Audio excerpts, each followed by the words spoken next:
Si quieres pedir la reseña de alguna obra en concreto, no olvides pasarte por PayPal o por Patreon. Por solo $5 tendrás la crítica de la película que quieras. Muchísimas gracias.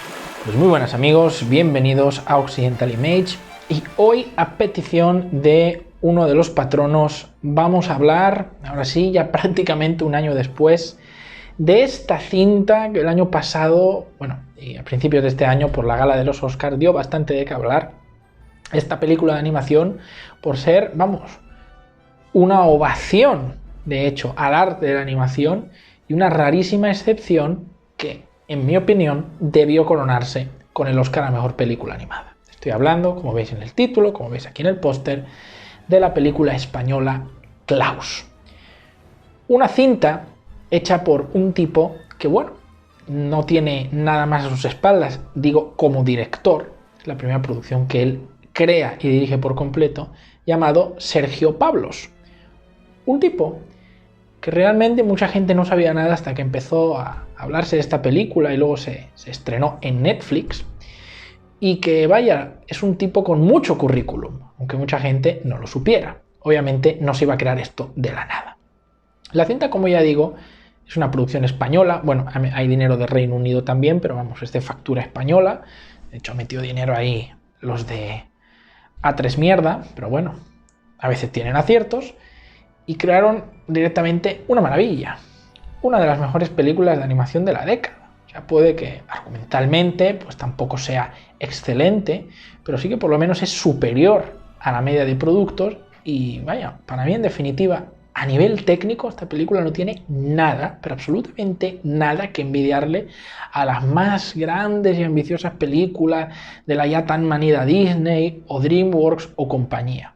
Porque es una película que empezó siendo prácticamente nada, uno de esos casos en los que hubo muchos problemas para echarla adelante, tanto es así que realmente Sergio Pablos empezó a idear la historia en 2010. O sea, tardó 9 años en hacerla posible. Y al final consiguieron una nominación a Mejor Película de Animación. Obviamente, aunque sea española, contaba con la facilidad de haber estado hecha en inglés, pero es algo increíble. Y para la historia de la animación española, más todavía. Porque realmente la historia de la animación en España es bastante escueta. Evidentemente, es difícil competir contra los grandes estudios, pero algunas veces se ha hecho alguna intentona con mayor o menor acierto, ¿no? Recordaréis, por ejemplo, hace unos años creo que estaba aquella de Planet 51, donde estaba un español dirigiendo el proyecto, que también ha trabajado en esta película, por cierto, o, por ejemplo, recordaréis las películas de Tadeo Jones, ¿no? Esta especie de Indiana Jones a la española, un poco cutreras, aunque tengo entendido que la segunda película está bastante bien, pero esta película no es nada de eso, es decir, no es simplemente un producto animado hecho imitando los handicaps del gran cine norteamericano y de los grandes estudios occidentales, no, con un argumento flojillo, barato, es decir, entretenimiento para niños superficial. No, es una película que se ha hecho con unos fines, con unos propósitos mayores. Y eso se nota desde la factura técnica hasta la historia que cuenta. Porque particularmente se hace ciertamente difícil de clasificar. ¿Cómo pones esta película? ¿Es 100% para niños? ¿Es 100% para adultos? Pues no. Porque en muchas partes la película es claramente infantil y puede tener algunas bromas más sencillitas, pero en ningún momento llega a aburrir a los adultos. Es decir, consiguen de hecho en esta película, de una forma magistral, el balance perfecto en el cine animado para gustar tanto a pequeños como a mayores. Tener cosas que solo los mayores van a entender más y les va a hacer gracia, y cosas que pueden gustar a los pequeños y también a los mayores. O sea, yo siento que es una película bastante más madura que la media de productos animados de corte infantil que se hacen, pero muchísimo más. No nos estamos yendo a lo mejor a algo como El Príncipe de Egipto, pero estaríamos por ahí, ¿eh? Y en definitiva es una película que, repito, no han querido meter que sin momentos musicales por todas partes, ni siquiera en la técnica de animación han querido sumarse a lo 3D digital, que es la norma hoy en día, y se han ido a algo absolutamente tradicional. Pero además, la técnica de iluminación que han conseguido con la película hace que se sienta como animación 3D. Ha sido lo más llamativo de la película, posiblemente uno de los puntos más fuertes que le valió una nominación. Obviamente, en la gala de los Oscars está todo politizado, ya sabéis cómo son los estadounidenses, que son muy ombliguistas, a pesar de que vayan de que, oh no, tolerante, multiculturalidad, todos los países molan chupi chupi. Bueno, al final le dieron el Oscar a la mediocre, a la peor película, de hecho, de la saga Toy Story, que es Toy Story 4, esa basura propagandística. Bueno, que sí, obviamente, que está bien, que está Woody, jiji, jaja, pero de verdad, de todas las películas, en la que más sobra, es la que tiene más ideología por tener estupideces que a los niños ni les tienen que interesar ni importar. Es una película que no hacía falta hacer y le estás dando el Oscar a esa película, cuando tienes esta, que tiene una técnica de animación laboriosa, tradicional, pero con un resultado genuinamente superior incluso al de algunas películas que en 3D, que consigue unos efectos maravillosos y la calidad del dibujo también es increíble. Y luego tienes una historia divertida, con muchos puntos emotivos, un toque muy maduro en general en el tono, y que además recupera uno de los personajes clásicos más anticuados o olvidados del panorama occidental, como es Santa Claus o Papá Noel. Es decir, ¿qué es esto? Pues yo lo que digo siempre, o sea, es una mierda politizada y bueno, cada vez están haciendo el show peor, o sea, más descarados imposible, con una mierda propagandística de moda. Señores, dejemos de ver tanto esa mierda y de estar pendientes de quién va a ganar y quién no, entonces se acabará, dejarlos ahí solos, entre ellos, que se den los premios. Hostia, eres la polla, toma, guay, mira qué bien lo he hecho yo, ahí mi estatua, colega, ahí está tu estatua. O sea, son una panda de snobs dándose palmaditas en la espalda entre ellos. Dejémoslo, que se queden como unos locos ahí, dándose el calvo ese de oro ahí, toma. O sea, ya se cansarán. Veamos a lo mejor otros festivales o galas de premios que sean más justas. Porque, por ejemplo, en los BAFTA esta película sí ganó el premio a mejor película de animación. O sea, ¿qué más hay que decir? En los Goya no, En los Goya no vaya a ser. O sea, en fin, sin comentarios. Bien, Sergio Pablos tenía la idea con esta película de recuperar algún personaje clásico. De hecho, Santa Claus no fue su primera idea, no le gustaba. Le parecía demasiado infantil. Estaba pensando que si en el Hombre Lobo, que si Drácula, pero al final se fue por esta vertiente.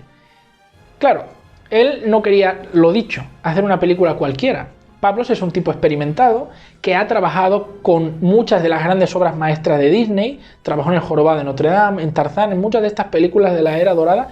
Él trabajó ahí, por eso tiene esta experiencia y este conocimiento, pero quería aquí hacer algo propio. Además no quería hacerlo de siempre y ha intentado recuperar el estilo de animación propio de aquellos años donde él trabajó. Es decir, hacer los dibujos a mano, fotograma por fotograma.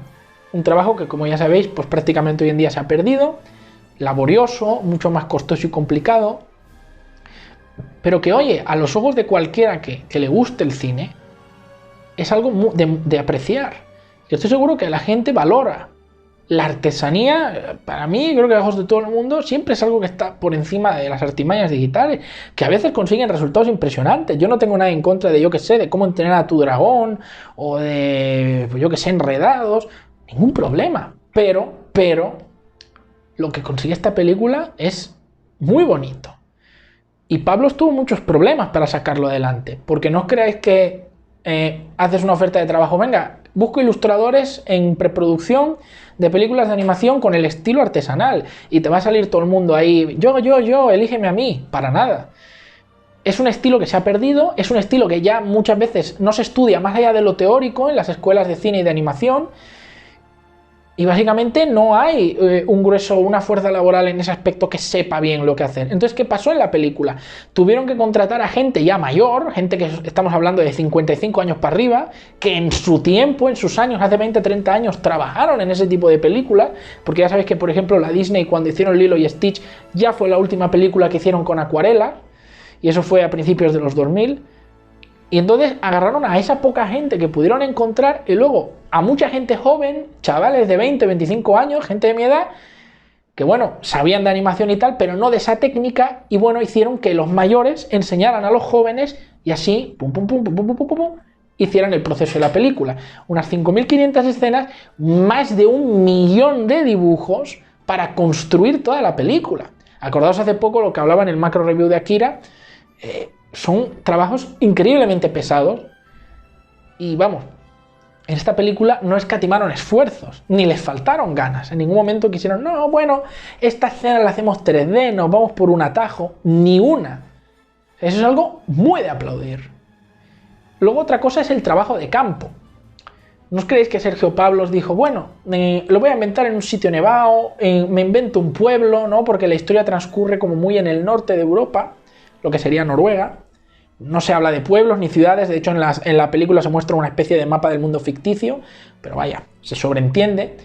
Pues no, ¿no creéis que el tipo se lo inventó? Realmente fue a Tromsk, ahí a Noruega, al norte, y fue a convivir, por ejemplo, con las tribus laponias, ¿no? Los samis, que son una minoría de tribus del norte de Europa. De hecho, la sami creo que es la tribu más antigua de las tribus europeas, que todavía hoy en día pervive. Solo quedan unos 80.000 pertenecientes a esta tribu etnia, ¿no? Podemos decir. Convivió con ellos, como ellos viven en esas tienditas ahí en el frío, son como una especie de esquimales europeos, para que nos entendamos. Aprendió de sus costumbres, de cómo hablaban, cómo vestían, y ahí buscó, ojeó, a una niña sami, que no habla inglés, no habla otro idioma, para que le pusiera la voz a un personaje sami que aparece en la película, que es una pequeña niña rubia que se llama Margú. Bueno, todos son así, son muy blanquitos de piel, ojos claros, cabello rubio, básicamente porque es un sitio que tiene muy pocas horas de sol al año, increíblemente frío. Entonces, claro, los rayos solares pues hacen que vivan así. Entonces viven con esa ropa que abriga muchísimo. Y básicamente, pues ¿de qué viven? Pues de la pesca, de la caza de ballenas, de focas, también a otros pobladores, no los samis, ¿no? Y vaya, o sea, el tipo no lo hizo al azar. Y Smirensburg, el pueblo que aparece en la película, es un pueblo que existió realmente. Aunque llegó solo a estar, digamos, funcional, creo que menos de un siglo, porque básicamente era una especie de pueblito en el que iban pescadores y cazadores de ballenas. Poco más, para las pieles y la carne, y nunca llegó a tener ni una iglesia, ni una tienda, ni nada. Era un sitio de 4 casas de madera, ahí en medio del desierto de nieve, en el que se refugiaban los pescadores por temporadas, hasta que, bueno, luego pasó la temporada, empezaron la gente a irse a las ciudades y el pueblo quedó abandonado. Pero existir existió, y más o menos captó el estilo estético en la película. Si buscáis fotos reales lo vais a ver, también de los samis, de la tribu lapona. Y vamos, eso yo creo que habla de la dedicación, de las ganas que este tipo le ha metido al proyecto.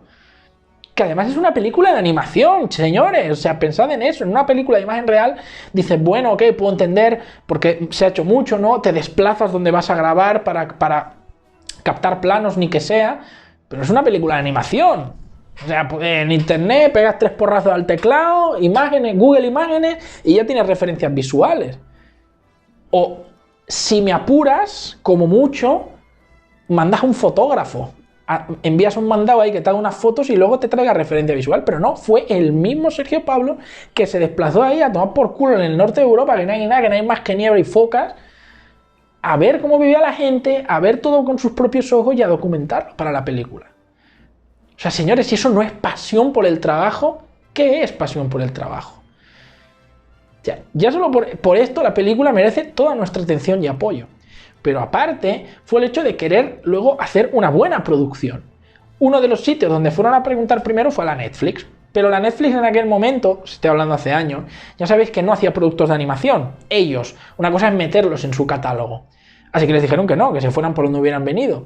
Pero bueno, ya sabéis, han hecho mucho cash, están aquí con su dinerito los de la Netflix. Y bueno, ya sabemos que se han animado a hacer productos de animación, no solo occidentales, sino orientales. Ya sabéis que han financiado y han hecho algunos animes propios, como por ejemplo esta última versión de Devilman Crybaby.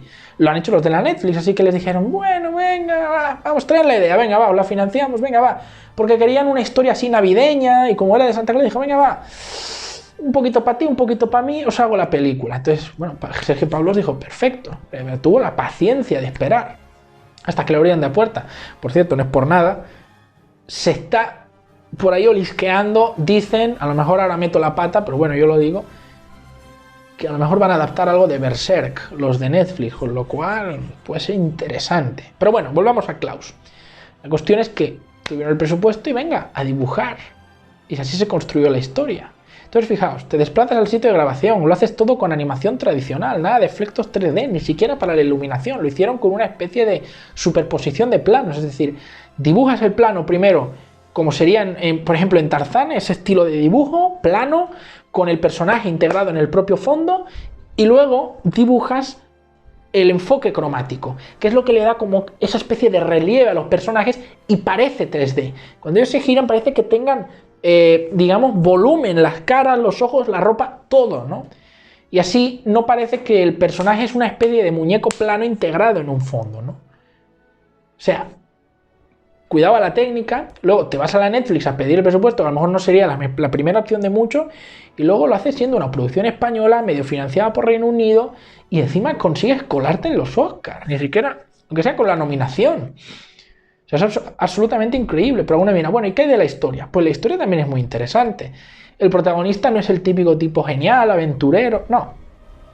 Al principio Pablo se estaba pensando en hacer un desollinador, ya sabéis, estos que limpian chimeneas, pero al final lo que pensó fue relacionar la labor del protagonista un poco con lo que sería el trabajo de Santa Claus.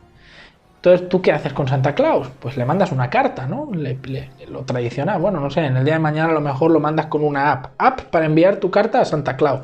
¿Ves, hijo? Ya has mandado tu lista de deseos, que todo va a ser el iPhone no sé qué, los cascos Bluetooth no sé cuánto, pero bueno.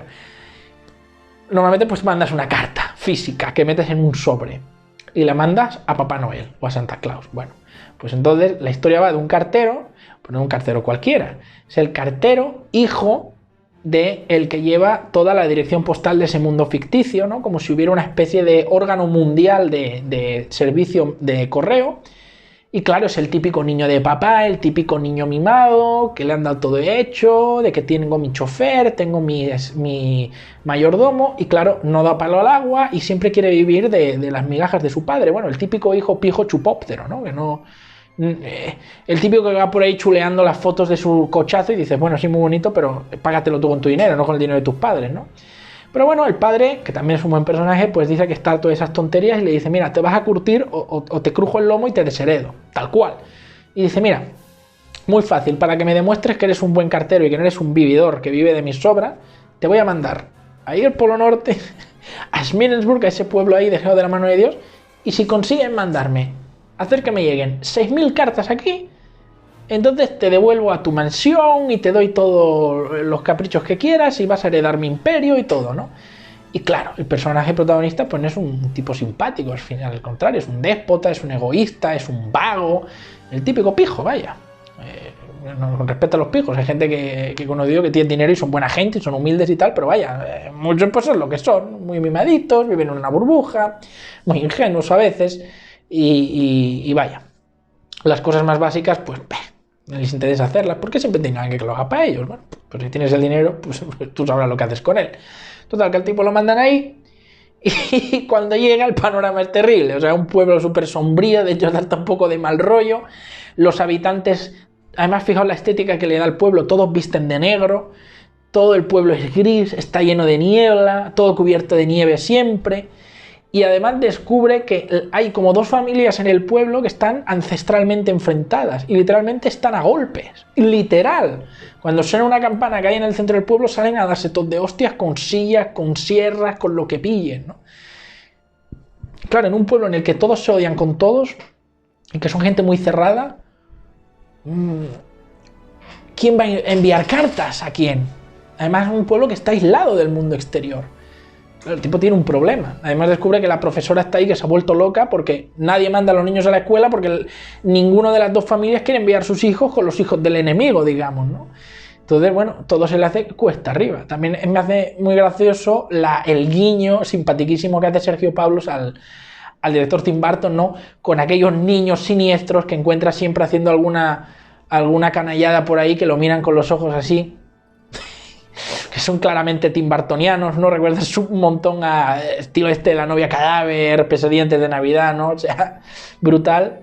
Y ahí es donde ese tipo va a conocer a un hombre que vive aislado, un leñador, que se apellida Claus. Obviamente, la película que nos va a contar no es que está ahí Santa Claus, sino que es un hombre que simplemente gusta, es ebanista, carpintero, y le gusta hacer juguetes para los niños, no sabemos por qué. Y aprecia mucho a los infantes. No tiene contacto con ningún adulto del pueblo. Todos lo tienen como que es un loco, que está ahí solo y nunca sale de su cabaña. Entonces el cartero se las ingeniará para que los niños manden cartas al señor Claus y este les dé juguetes, ¿no? Entonces la película te va a explicar el mito de Santa Claus. No una historia de Santa Claus, sino cómo se origina la figura de Santa Claus.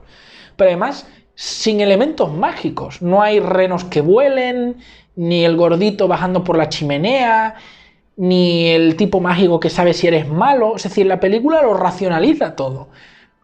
¿Cómo saben que hay niños que son malos y que les tiene que dar carbón? O porque el cartero está a la guay y los ve a todos, y al que se porta mal, pues no le da regalo. Y los renos no vuelan, de hecho lo explican en una escena muy graciosa, ¿no? Eso, os dejo que lo descubráis si no lo habéis visto. O sea, todo lo racionaliza. Pero aún así, la película tiene cierta magia y puede gustar a los niños. Y lo mejor son los valores que transmite. Los buenos valores navideños, que es en esencia. Luego también conjuntado con el cristianismo, que muchas de estas tradiciones venían de antes, por eso se hizo coincidir la fecha del nacimiento de Jesús de Nazaret con el 25 de diciembre, pues que es una época para compartir, una época de paz, una época de hermandad, y donde tradicionalmente, mucho antes de la llegada del cristianismo, pues se tenía costumbre, por ejemplo, en muchos países del norte, en Finlandia, Noruega, que los adultos regalaran a los niños regalos en esas fechas, ¿no? Y también luego sale por ahí pues la figura de Santa Claus y la de Krampus, ¿no? Esta especie como de monstruo malo que castiga a los niños malos, una especie como de hombre del saco navideño, ¿no? También han hecho películas de este monstruo, bastante simpáticas, ¿no? Entonces, la película te cuenta todo esto y tiene unos buenos valores. Además, no os preocupéis porque no tiene ningún tipo de ideología infecta. O sea, es una película honesta, del verdadero y buen espíritu navideño, y que te muestra simplemente, pues, una historia donde el amor y la armonía triunfan sobre el odio y el resentimiento, porque la película es tajante en esto, lo dicen los miembros de las familias enfrentadas. Este pueblo se sustenta en el odio que se tienen los habitantes. Y la película es una historia de cómo el amor vence al odio, además en cierto momento del final de una forma bastante gráfica. Y el epílogo es precioso y maduro, y no ablanda algunas secuencias y momentos para los niños, en plan... O sea, es una película de buen espíritu, como por ejemplo lo supieron hacer muchas películas de Disney en su época dorada. Es decir, no tratar a los niños como estúpidos, no tratarlos como tontos que son capaces de entender cosas del ideario humano, ya no de la vida adulta. Y lo digo, por ejemplo, pues ideas como la muerte, ¿no? O sea, en El Rey León es probablemente uno de los mayores ejemplos, la muerte del padre del protagonista, o esa escena como de encuentro sexual, y la película no se hacía complejos, aunque lo veían los niños, y lo hacía fácil de entender, y no te explicaba, como por ejemplo hacían en Dumbo, que había una cigüeña que traía a los bebés, no sé si me explico. Pues esta película es exactamente lo mismo, y es un bellísimo ejemplo, y lo mejor es eso, los que tengáis Netflix, la podéis ver en Netflix, aunque es una película que de verdad os digo que me hubiera gustado ver en gran pantalla. Pero mirad, pues, no sé si exactamente, pero bueno, sí, o se me escapó. Y me arrepiento, porque la película lo vale. Y desde luego, vamos, la podéis incluir perfectamente en un top de las mejores películas de animación para todos los públicos, porque esta película ha llegado aquí para quedarse, creedme. Y para el cine español de animación es algo maravilloso, que hay que agradecerle a Sergio Pablos porque puede ser un antes y un después. Por lo menos para incentivar a la industria que apueste por estos proyectos. Me da igual si es con dinero subvencionado. La cuestión es que sean buenas películas. Eso es lo primero. No tanto de dónde venga el dinero. Lo primero es eso. Porque si eso se cumple, el otro no tiene por qué ir de la mano. O sea, pierde importancia. ¿De acuerdo? Y esta película lo vale de principio a fin. No os digo que puede tener alguna cosa que puede gustar más o menos según el espectador, pero yo creo que en términos objetivos es una película súper aplaudible, tanto para los chiquitos como para los mayores. Eso es lo que tengo que decir. Y vamos, es insultante que no ganara el Oscar a mejor película de animación, pero bueno, que os engañe, que lo que digan 4 snobs de mierda de Hollywood nos tiene que importar 3 pares de cojones. Yo creo que todos vemos las cosas, todo el mundo tiene ojos y capacidad para entender lo que es simple, y no hay más que sacar aquí. ¿De acuerdo? Así que bueno, si os ha gustado la reseña, ya sabéis, darle like, compartir el vídeo, eso me ayudaría mucho, aunque creáis que no. Suscribiros si no lo habíais hecho, y si queréis apoyar el canal y además acceder a beneficios como pedir vuestras reviews, ver los reviews siempre antes que nadie, acceder a una sección exclusiva, incluso pues, algunos regalos materiales, enlaces a PayPal y Patreon en la descripción. Muchas gracias y nos vemos en la próxima.